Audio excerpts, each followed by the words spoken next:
एक बार एक जवान लड़का गौतम बुद्ध के पास आता है और कहता है, बुद्ध, मेरे मन में इतने अश्लील विचार क्यों आते हैं? मेरे मन में अक्सर काम वासना के विचार चलते रहते हैं, जिनके बारे में सोच सोच कर मैं अपना बहुत सा समय और ऊर्जा बर्बाद कर देता हूं, जिनकी वजह से मैं शांत नहीं रह पाता और हमेशा ही विपरीत लिंग के प्रति आकर्षण महसूस करता हूं। बुद्ध ने मुस्कुराते हुए कहा, क्या तुम्हें पता है कि काम वासना होती क्या है? लड़के ने कहा, बुद्ध, मुझे ये तो नहीं पता कि काम वासना का मतलब क्या है, लेकिन ये जो कुछ भी है बहुत बुरी है। बुद्ध ने कहा, सबसे पहले तो तुम ये समझो कि प्राकृतिक रूप से जो भी हमारे अंदर है वो बुरा नहीं है। हमारे जीवन में उसकी कुछ न कुछ जरूरतें हैं। वासना एक प्रकार की भावना है जो हमें किसी न किसी चीज की कमी का एहसास दिलवाती है। फिर हम उस कमी की पूर्ति के लिए उस चीज की तरफ आकर्षित होना शुरू कर देते हैं। जैसे अगर किसी के पास धन की कमी है तो उसके अंदर धन के प्रति आकर्षण यानी धन की वासना उत्पन्न हो जाएगी। तो वासना कुछ और नहीं बल्कि एक प्रकार की कमी, एक प्रकार की जरूरत का एहसास है। और जब ये जरूरत शारीरिक हो तो हम इसे काम वासना कह देते हैं। लड़के ने कहा, बुद्ध, ये तो समझ में आ गया कि काम वासना का मतलब क्या है, लेकिन ये हमारे अंदर आती कहां से है? ये उत्पन्न कैसे होती है? बुद्ध ने कहा, काम वासना कहीं से आती नहीं बल्कि ये प्राकृतिक रूप से हमारे अंदर ही मौजूद है और इसका होना जरूरी भी है, क्योंकि यही मानव जाति के विस्तार का आधार है। लड़के ने कहा, बुद्ध, जब काम वासना प्राकृतिक रूप से हमारे अंदर मौजूद है तब फिर लोग काम वासना को गलत क्यों बोलते हैं? बुद्ध ने कहा, यह एक बहुत बड़ी समस्या है कि लोगों ने काम वासना को गलत नजरिए से देखना शुरू कर दिया है, इसे दबाने की कोशिश करना शुरू कर दिया है। काम वासना का होना गलत नहीं है बल्कि काम वासना का बेलगाम होना गलत है। केवल उसी के बारे में हमेशा सोचना, केवल उसी के लिए जीना, केवल उसी को अपने जीवन का लक्ष्य बना लेना गलत है। बुद्ध ने उस लड़के से पूछा, तुम्हें क्या लगता है, क्या जानवरों में भी काम वासना होती है? लड़के ने कहा, हाँ बुद्ध, जरूर होती है, क्योंकि आखिर जानवरों को भी तो अपनी पीढ़ी आगे बढ़ानी है। बुद्ध ने कहा, फिर हम जानवरों की काम वासना को गलत क्यों नहीं कहते? लड़के ने कहा, पता नहीं बुद्ध, आप ही बताएं। बुद्ध ने कहा, क्योंकि जानवर अपनी काम वासना का उपयोग सिर्फ संतति उत्पन्न करने के लिए करते हैं, उससे खुशी प्राप्त करने के लिए नहीं और ना ही सुख भोगने के इरादे से।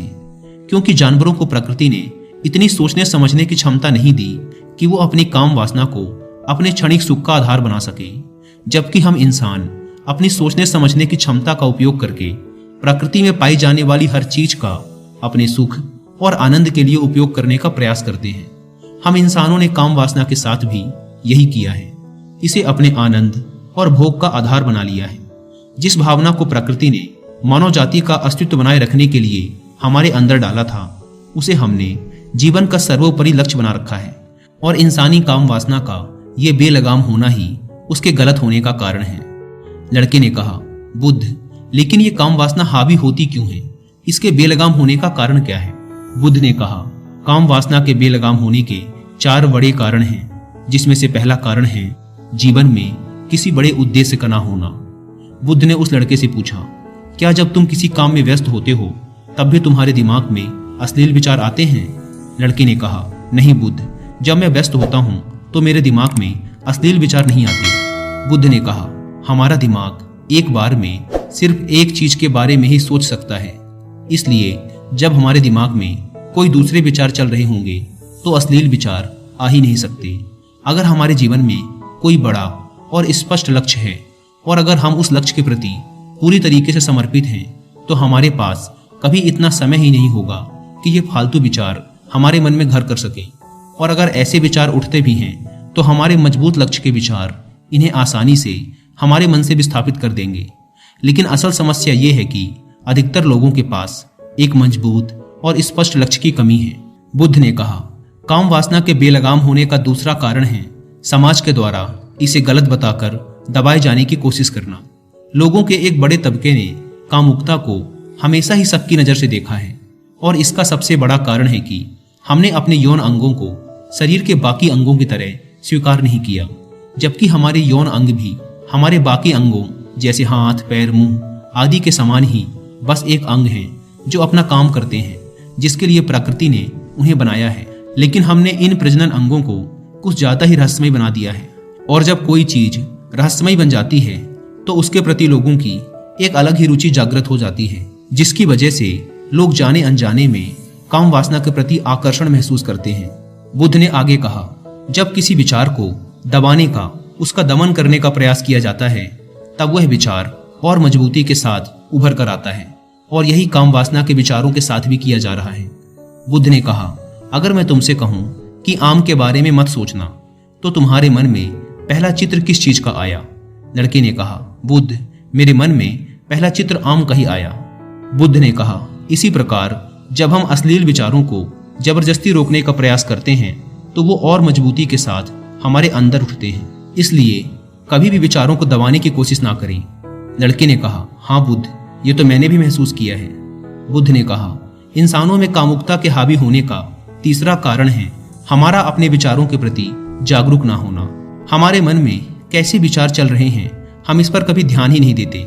हमारे मन में उठने वाले विचारों के बारे में एक अनोखी बात यह है कि जब हम किसी एक चीज के बारे में विचार करते हैं तो हमारा मन उसी से संबंधित और भी विचार हमारे सामने रखना शुरू कर देता है, और फिर ऐसे ही हमारे मन में विचारों की एक श्रृंखला बन जाती है जिस पर हम उलझ कर रह जाते हैं।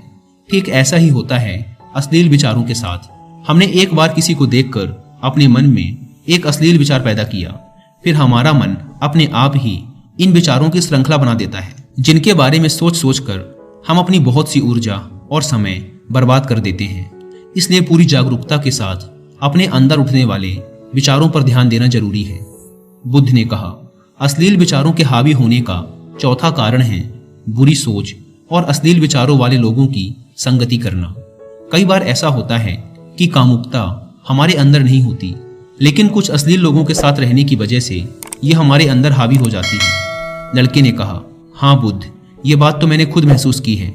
बुद्ध ने कहा, इसलिए बुरे विचार वालों और अश्लील लोगों से दूरी बनाकर रखनी चाहिए। लड़के ने कहा, बुद्ध, ये तो समझ में आ गया कि कामुकता हावी कैसे होती है, लेकिन इसे हावी होने से रोका कैसे जा सकता है?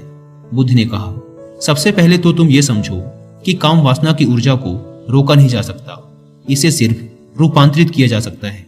और इस ऊर्जा को रूपांतरित करने के दो तरीके हैं, पहला है प्रेम और दूसरा है ध्यान। जब हम सच्चे प्रेम में होते हैं तो हमारे अंदर के कामुकता की ऊर्जा हमारी खुशी और हमारे आनंद में परिवर्तित हो जाती है। लेकिन ज्यादातर लोग शारीरिक आकर्षण को ही प्रेम मानते हैं, जो कि ऊर्जा का व्यय करता है, रूपांतरण नहीं। काम वासना की ऊर्जा को शरीर के अंदर ही रूपांतरित करने का सबसे सफल तरीका है ध्यान।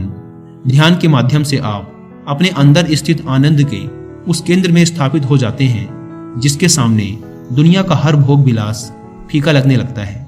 ऐसा नहीं है कि आप ध्यान में उतरने के बाद वो सब सोचने और करने में सक्षम नहीं होते, बल्कि आप उससे ऊपर उठ चुके होते हैं और फिर ये सब हरकतें आपको छोटी और बचकानी लगने लगती हैं।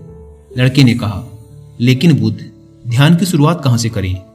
बुद्ध ने कहा, सबसे पहले तुम खुद के साथ अकेले में समय बिताना शुरू कर दो, क्योंकि जो इंसान जिसके साथ सबसे ज्यादा समय बिताता है वो उसको सबसे ज्यादा जानने लगता है। और जब तुम खुद को जानना शुरू कर दोगे तो ये सारे भौतिक सुख तुम्हें छोटे लगने लगेंगे। और फिर एक दिन ऐसा भी आएगा जब तुम्हारे चाहे बिना तुम्हारे दिमाग में किसी भी प्रकार के विचार उठने बंद हो जाएंगे।